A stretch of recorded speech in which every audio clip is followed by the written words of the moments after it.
Alright folks, it's your friendly neighborhood Tristan. Remember the last time we did the Shadow Paladins, but this time we're actually going to do something that makes sense. I've been toying around with this a little bit.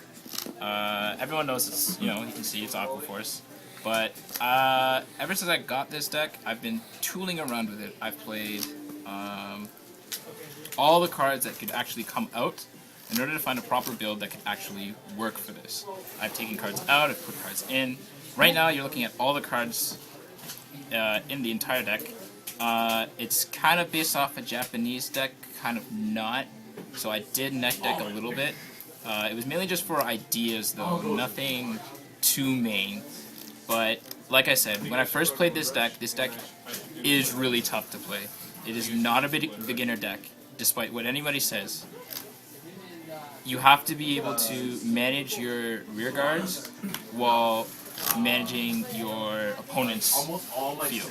Because you don't want your opponent to get too overzealous and start attacking you for damage, because they know they can get the damage off on you, and you don't want your rear guards to be retired by your opponent because they're being overzealous and attacking you too much. So you want to have that proper balance.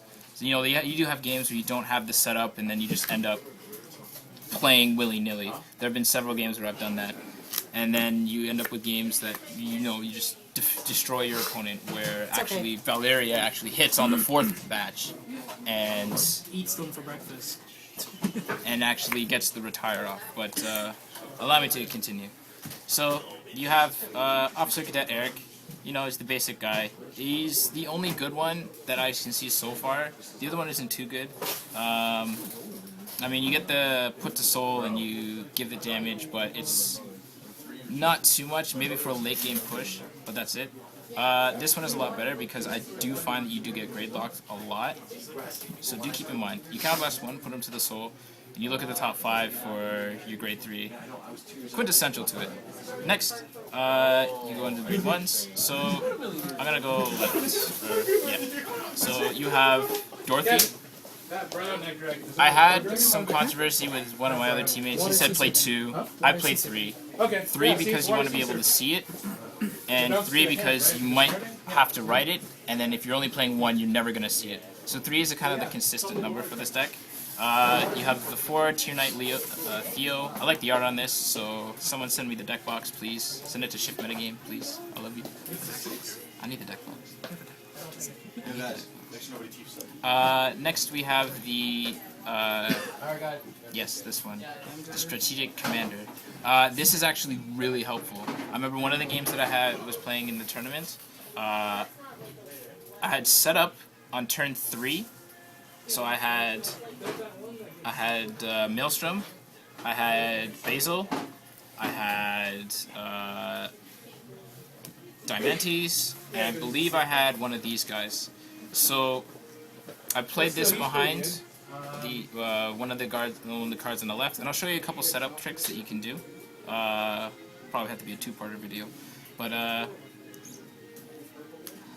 yeah, okay. So this actually on a turn 3, if you've taken 3 damage, do it, counterblast, and it can rip your opponent's hand apart because they're only on grade 2. So this is just a little kind of gimmick thing, or if your opponent is being very restrictive and they're just straight up attacking your rear guards, not giving you limit break, this can mean that you're doing the 26 push. You're making your opponent have to guard. And then you just have, your regular grade 1s, or your sentinels right there. That's what we would call him. It's my homie Pashal. Next we have the grade 2s. So the grade 2s are kind of you can tool around with your grade 2s. You don't have to play it like I'm doing. What I'm doing is the 4 Lazarus. 4 Lazarus because you want to be able to see a 10k. And again, I'll do a setups video. Next you have Valeria. Valeria says when you attack on the 4th battle and it hits the Vanguard, you do retire one of your opponent's rear guards, and it's you choose, not your opponent chooses. Keep that in mind. This just applies additional pressure. You can play the other card. I can't think of the name of the one time. What's his name? Which one? The grade 2. You draw a card. Oh, I don't. The ship thing, right? No. Anyways, you can play the grade 2. It does the exact same thing. Yes, Algos. You can play Algos. Algos does the same thing. Probably have an annotation right here. where he allows you to draw on the 4th hit. It's nothing too big. It just has to hit the Vanguard. Either way, you can tool around with it. I'm playing 3 Valerias. Next, we have Coral Assault. Coral Assault didn't actually reach this deck until, yeah, the last few days. This is actually really important because you find that you're not doing much for your 3rd attack, or you're just doing base damage. Whereas if you get to the 3rd attack with Coral Assault, you're actually doing 11, and that's a lot for this kind of meta. Not so much for cross rides. Do keep in mind this deck does lose to cross rides, but yeah. Anyways, so then you have the 3 Basil. 3 Basil, again, you can tool around with this. You can tool around your grade 3s a lot with this. So if you really wanted to have more tech options, you can go... You can take out 1 Basil for an Algos, and take out 1 Valeria for an Algos. So now you have 2 Valeria, 2 Algos, just for more versatility. So if you have, again, your setups column, you know, again, just mainly setups is what this deck is. And then next we have the grade 3s. Grade 3s is pretty much easy. If you're not playing MaelStrom, you're not winning. You can play any other grade 3, but again, if you're not playing MaelStrom, you're not winning. Diamantes, again, I'm playing 7 grade 3s, so I don't see my grade 3s too much, but I don't want to see Diamantes as much, so it's okay to kind of play 3 of them. Again, you can toolbox it, but other than that, it's what I'm playing is 3 Diamantes and 3 MaelStroms. Now, with Diamantes and Basil, you do have to keep in mind that both these cards have to hit on the 1st attack, not the 2nd attack, and it has to hit the Vanguard. So you end up doing loose kind of combat, where you'll have attacks that don't necessarily hit, but it's still an attack, and you're still resting your unit for that attack. So you want to be able to manage your attacks really well with both Basil and Diamantes. You do have games where you don't see any of them at all, and then you just go back to basic Vanguard knowledge, which is setup, boosters, and attack. Other than that, there really isn't much else to the deck besides, again, setups. I can go over the trigger lineup for you. So I'm just gonna... No, so first we have the regular 4 heals. I've seen some decks that actually play 3, but again, it's your preference for triggers. It's always been your preference for triggers. I play 4. Next we have 3 draws. Again, draws are important in this deck. Not again, but yeah. Draws are important in this deck. The reason why I say that they're important is because I played it without draws, and I had no hand. I played against Zeal, I played against Great Dayusha, and I can tell you that the matchup without the draws is 9-1 in Zeal's favor. So draws are essential. Whether or not you play 4 or 3, you have to play that many. Next we have the stands. I'm playing 5 stands. Stands have always kind of been my favorite. I've always leaned towards stands, mainly because you get to get an additional attack.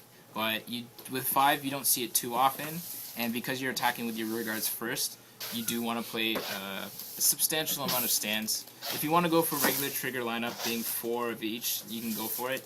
But 5 stands is actually kind of cool, because again, you get to see, and when you do see it, it does turn the tide, because your opponent has to think on their feet.